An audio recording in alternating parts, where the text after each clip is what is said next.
I'm so sorry to say this, Mrs. Rastro. Pero ayon sa batas natin, hindi mo siya pwedeng kasuhan ng rape. Kalokohan ito, attorney. Malinaw ang nakasaad sa batas, Mr. Sebastian. Kapag pinakasalan ng rape victim ang taong ng rape sa kanya, ibig sabihin nito, inaabsuelto niyang ginawa sa kanya. Oo, pwede kong takasan ang kasalanan ng ginawa ko kay Melissa. Pero ano kapalit nun? Ang lalo lang siya magalit sa akin. Mas lalo akong mapapatunayan kay Melissa na wala akong kasalanan kung hindi ko siya iiwan. But we have to be prepared for the worst. Kung talagang gusto mong kasuhan ng rape ang asawa mo, kailangan ipawalang bisa ang kasal ninyo. Dahil habang mag-asawa kayong dalawa, hindi mo siya makakasuhan ng rape.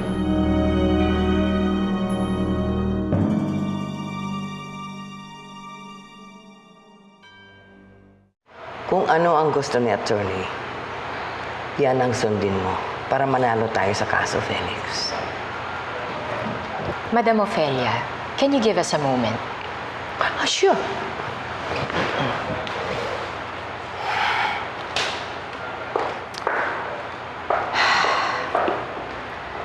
I'll be very honest with you, Felix. Nagwo-walk out ako sa mga kliyente ko na hindi nagsasabi sa akin ng totoo. So, tell me the truth now. Nirape mo ba talaga si Melissa? Hindi ko kayang gawin yun, attorney. Sa kahit na kaninong babae. Pinagtaytong na namin. Sigurado, makakalimutan mo pangalan mo sa sarap! Kaya pare, inumin mo na to para makapagbigay todo ka mamaya. Hinihintay na niya si birthday boy, kaya sunggaban mo na! Sunggaban mo na! Cheers, cheers. Cheers! Ayun o. Unahin mo na ako. Birthday ko eh.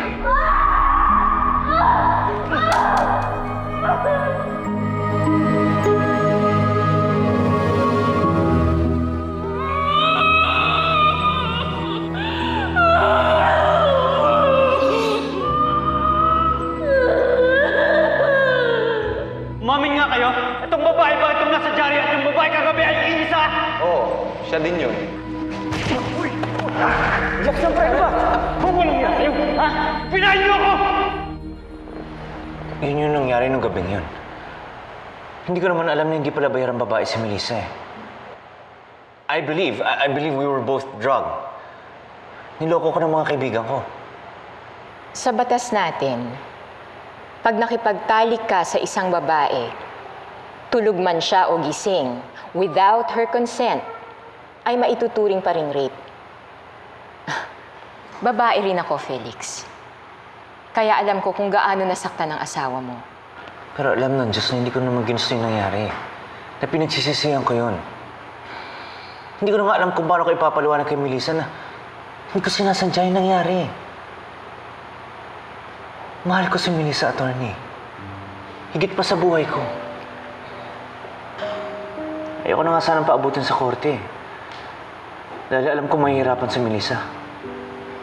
Hindi ka niya pwedeng kasuhan ng rape hanggat kasal kayo. What do you mean? Well, kailangan din nating isipin ng mga posibleng gawin ng kampo ni Melissa. Tulad ng pagpapawalang bisa sa kasal ninyo bago kanya kasuhan ng rape.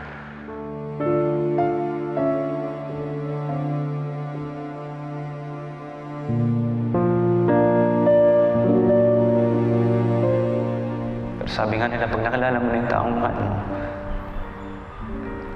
gagawin mo lahat para sa kanya. Kalimutan mo maski sarili mo. Ang importante, maging masaya ang taong mahal mo. At ikaw ang importante sa akin. At ngayon magkasama na tayo.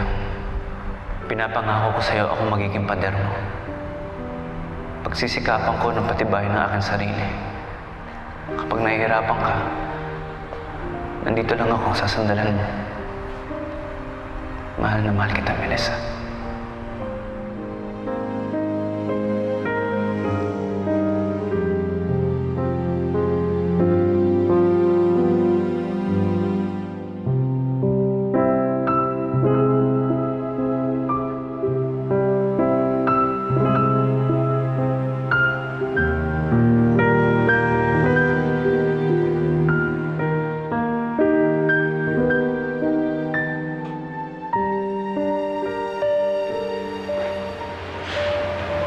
Melissa?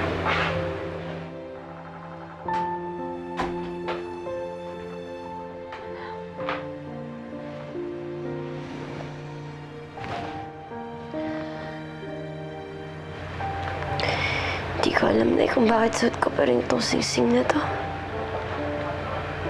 Kasi, di ba minahal mo naman si Felix? Ang alam ko naman na ako lang talagang biktima dito. Akala ko okay na lahat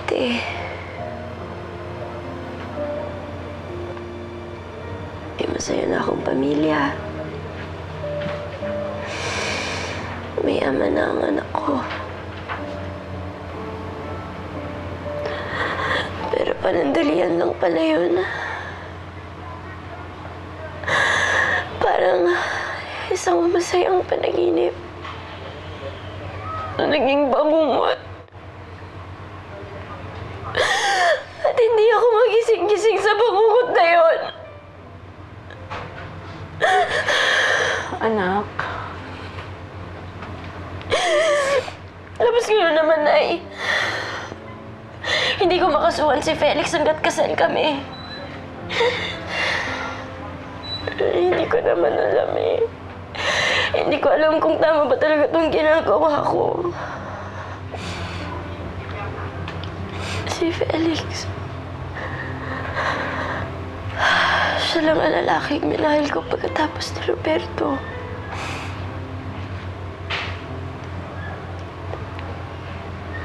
Ang asawa ko. Ang ama ng anak ko. Siya pala yung kaaway ko, Nay. Ang hirap-hirap. Ang hirap-hirap, Nay.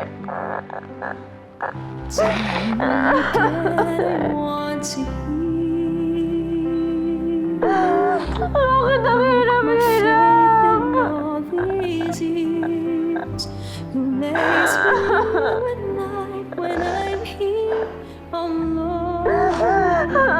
Remembering when I was your own, I let you go, I let you. Hindi naman siguro gagawin ni Melissa yung sinasabi ni Atty. Palomo, pare.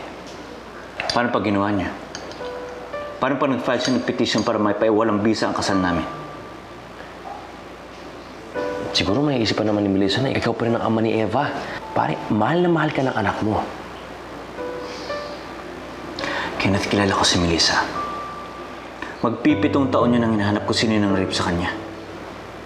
Sa tindi ng galit niya sa akin, pwede niyang gawin yun. I just don't know what to do anymore. Sila lang ang buhay ko. Sila ni Eva. Para ako namatay pag nawala sila.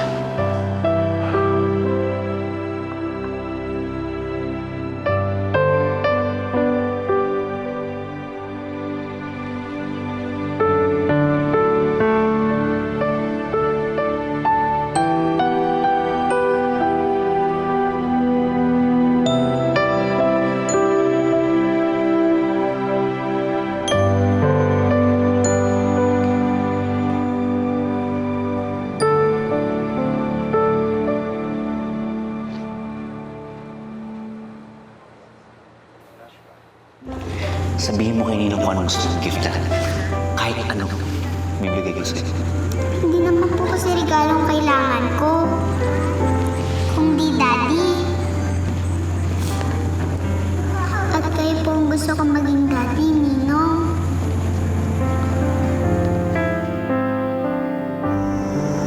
Will you marry me, Melissa? Oo, Felix. Oo.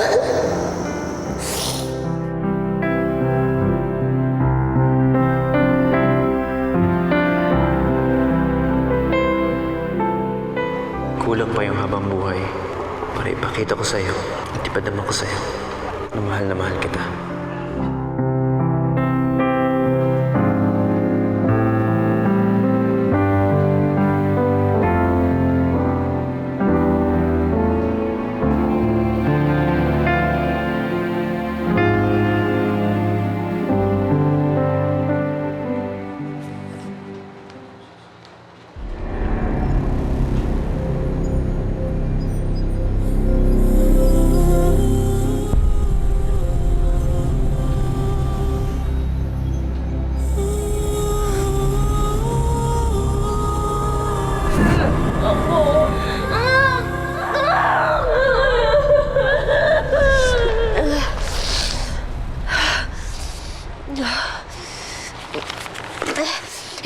dapat maging malambot.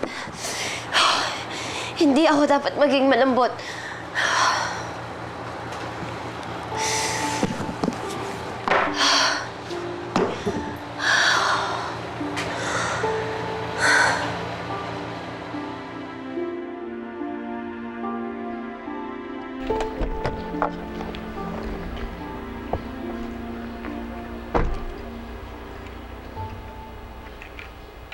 Eva! Daddy!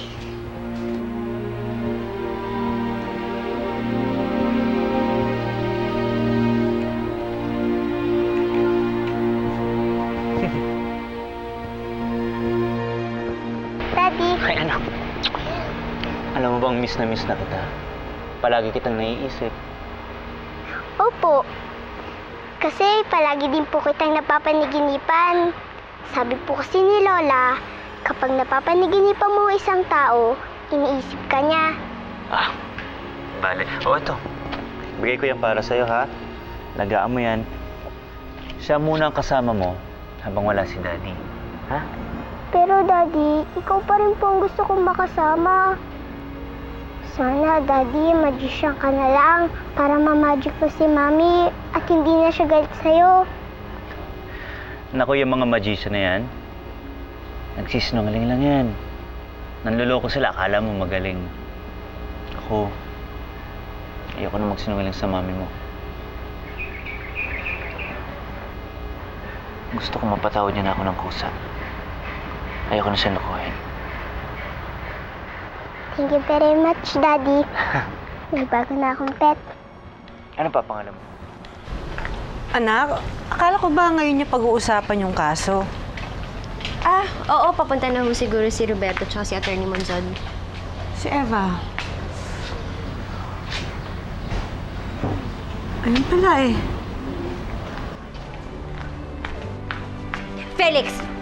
Layuan mo ang anak ko! Eva, dito. Umalis ka na at huwag ka na magpakita sa amin.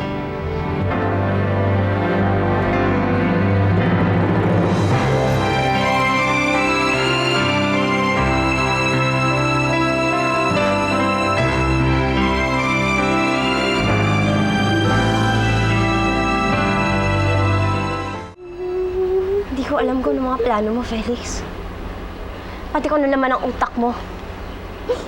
Kung iisip mong gagawa ko ng masama, nagkakamali ka, Melissa.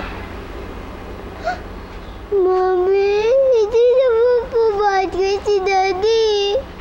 Mahal na mahal ka nga po niya. Eva, pumasok ka muna sa loob. Ayoko po. Nag-uusap lang naman po kami ni Daddy. Eva, please, sinabi ko nang pumasok ka muna sa loob. Melissa, wala namang kinalaman ng bata eh. Huwag mo siyang pag-initan, hindi niyo naiintindihan yung nangyayari sa atin. Huwag ka makialam dito, ha? Nung nawala ang tiwala ko sa'yo, nawala na rin ang paniniwala ko magiging mabuting ama ka sa anak ko.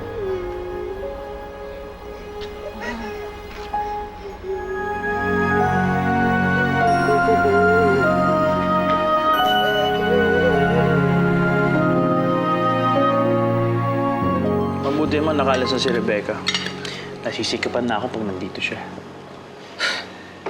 Alam mo, hindi na tama itong nangyayari. Alam ko naman na si Melissa ang dahilan kaya gumugulo ang relasyon mo sa asawa mo. Ma. Tagal ko lang gusto makalaya kay Rebecca. Alam mo naman, hindi na ako masaya sa kanya. But you're running for mayor. Sino naman ang boboto sa'yo? Kung iisipin nila na hindi sarili mong buhay, hindi mo kayang ayusin. Hindi ako dapat makulong sa isang miserableng relasyon para manalo sa eleksyon. Lalo pa ngayon. Everything is falling into place, ma. Pag napawala ng bisa ang kasal nila Melissa at Felix, wala nang ahadlang sa amin ni Melissa. Kailan po muna bahala sa kanya, ha? Kakausapin ko yung lalaking yun.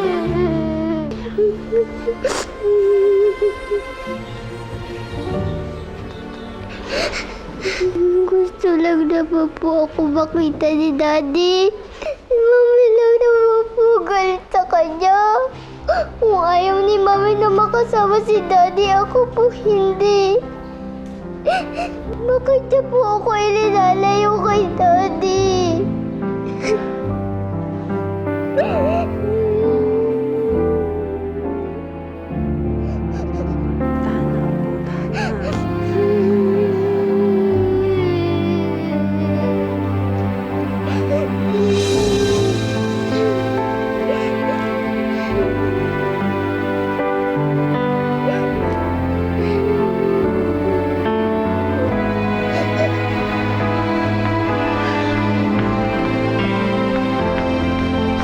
Kunin mo na yan!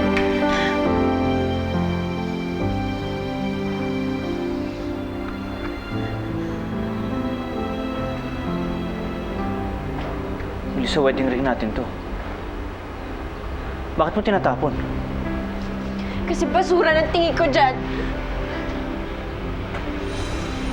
Huwag mong sabihin niya. At bakit hindi? Eh, yun naman ang totoo! Melissa, ulitin ko sa'yo, pinagsisisihan ko yung nangyari. Hindi ko sinasadya.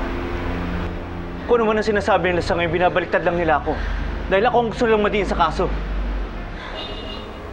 At umaasa ka pag paniniwalaan kita? Paano, Felix?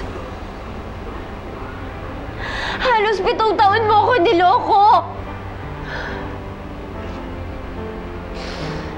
Kaya bang burahin ang mga paniwanag mo, lahat ng panluloko mo sa akin?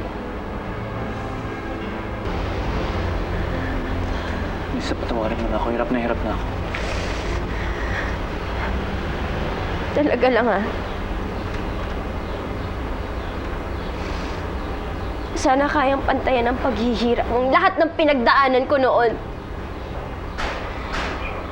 Umaaya yun sa iyong panahon dahil kasal pa tayo. At hindi kita pwedeng kasuhan. Pero makakahanap ako ng paraan. Sisiguraduhin ko. Hindi ka matatahimik gaya ng panggugulo mo sa buhay ko noon. Pinagsisisihan ko kung bakit kita pinakasalan.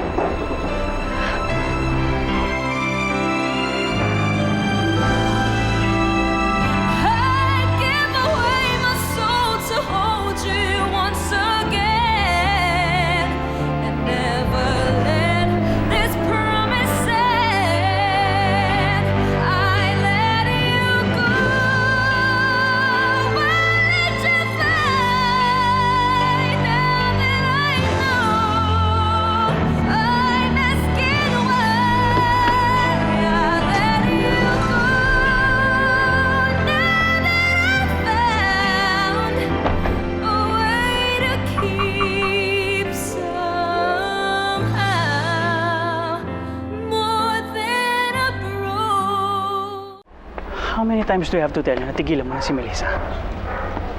She's my wife. Hindi ako pwede sumuko sa kanya. Kaya pwede ba, Roberto? Kung ako sa'yo, hindi ako makikialam. Dahil panghihimasok sa buhay namin mag-asawa yung ginagawa mo. Ganito na lang. Ilalagay ko sa pwesto ko ang sarili mo. Ikaw yung ex. Ako yung rapist. Nalaman mong rapist ang pinakasalan ng babaeng mahal mo. Mananahimik ka na lang ba?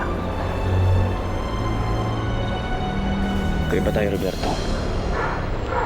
Hindi ko pwedeng ilagay sa posisyon ko ang pwesto mo. Well, sa bagay, malayong malayo nga ako sa'yo. Dahil ako, hindi ko gagawin mga rape ng isang babae. Ako ang kasama niya simula nang iniwan mo siya. Iniwanan ko siya dahil sa kahayupan ng ginawa mo. Dahil sa'yo, masaya sana ang buhay namin ni Melissa. Naging masaya si Melissa sa piling ko. Ano pinagsasasabi mo? Kasi nungalingan lang lahat ng yun eh. Nabubuhay ka sa isang ilusyon. Totoo ang pagmamahala namin ni Melissa. Sigurado ka ba? Dahil sa pagkakaalam ko, galit at puot lang nararamdaman niya para sa'yo. Lilipas din yung galit na yun. Tangkapin mo ng pagkatalo mo, Felix. Ipinahiram ko lang sa'yo si Melissa. Kaya ngayon, binabawi ko na siya sa'yo.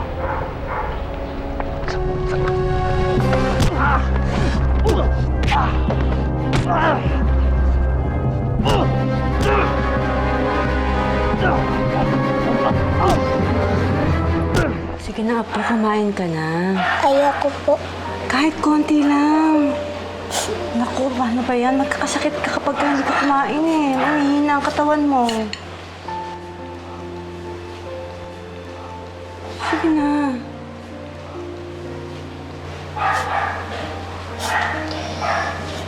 Nay, ako naman bahala sa kanya. Sige na.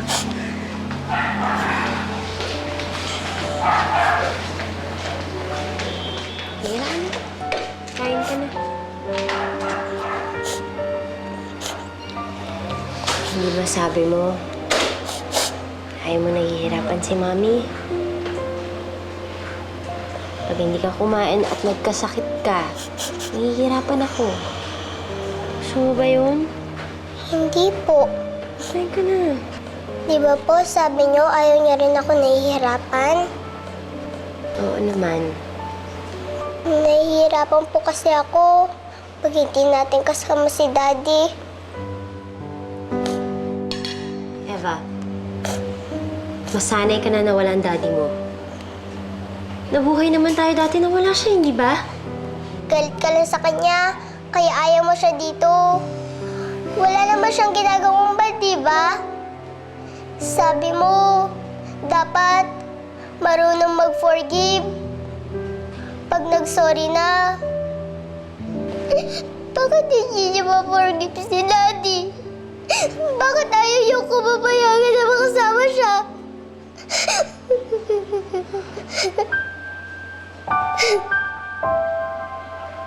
Eva.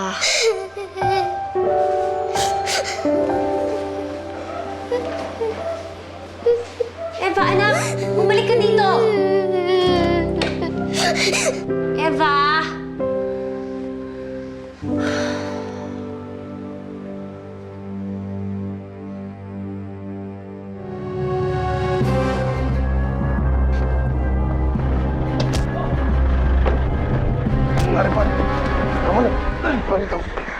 Bitawan mo ako!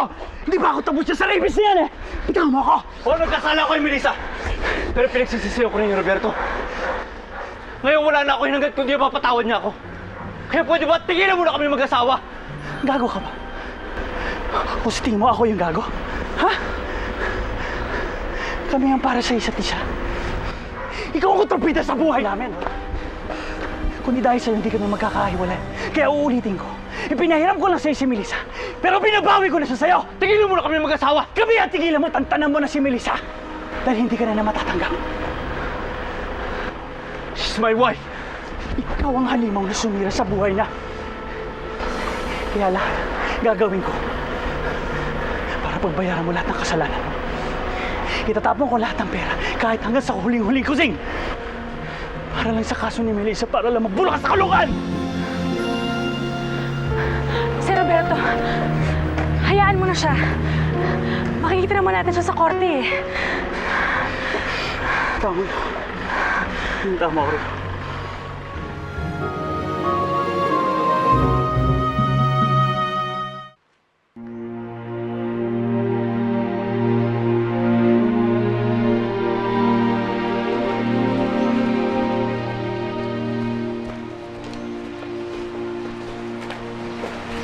Nakita kami ni Felix. Talaga bang hindi ka natitigilan? Gusto siya makita ni Eva. Roberto, paano ba ako magpapaliwanag dun sa bata? Sinasadya na yun. Kasi alam niyang mahal na mahal sa anak niya. Eh, paano ko ba sila pipigilan na magkita? Melissa, kapag napatunayan sa korte na rapist si Felix, mawawalan siya ng karapatan sa anak mo. Ano? Nagkasundo ka kayo ni Roberto? Oo. Sinabi niya sa akin na ako ang kontrabida sa buhay nila ni Melissa. Sa bagay, tama naman siya. Kasal na siguro sila ngayon. Kundi dahil sa ginawa ko kay Melissa. Ako ang sumira sa buhay nila. Felix, sa tagal mong inalagaan si Melissa at Eva, bawing-bawi ka na. Pero Kenneth, hindi mangyayari ang lahat ng to kundi dahil sa ginawa ko.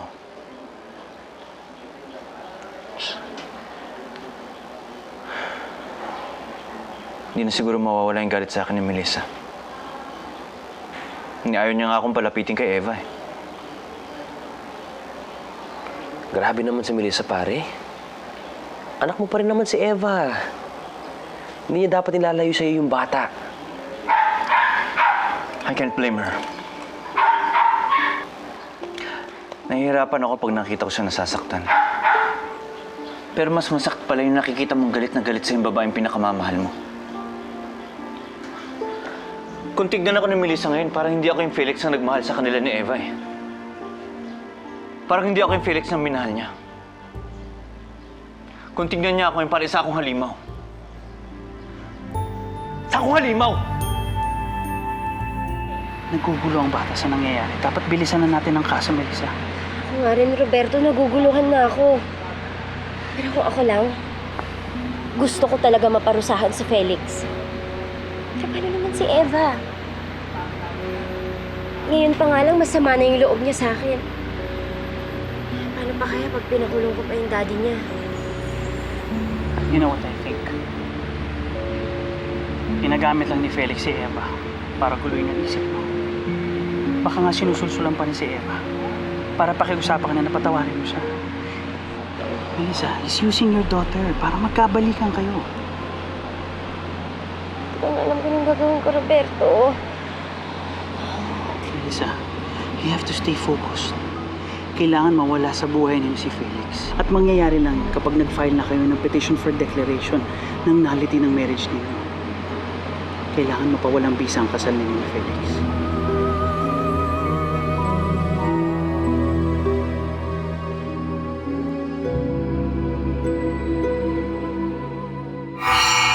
Nag-file na si Melissa ng petition for declaration of nullity of marriage. Malinaw na gustong-gusto na ni Melissa mapawalang bisa ang kasal ninyo. Sirang-sira na si Felix kay Melissa. Pagkakataon ko na mabawi si Melissa kay Felix. Don't worry. Naghanda ako ng maraming strategy para sagutin ang kampo nila. Pwede ba tama na? Ako mismo gagawa ng paraan para hindi ba walang bisa ang kasal namin ni Melissa. Matagal ka ng supporter ng pamilya Sebastian. Malaki din naman po kasi ang natutulong niyo sa pamilya ko. Gawin mo muna yung pinapagawa ko sa'yo tungkol kay Felix Castro. Wala akong pakialam kahit kumalat pa sa lahat ang pagiging rapist na. Hindi ka ba talaga titigil? Kasi nakikiusap ako sa'yo, huwag mo lang mapawalang bisa ang kasal natin.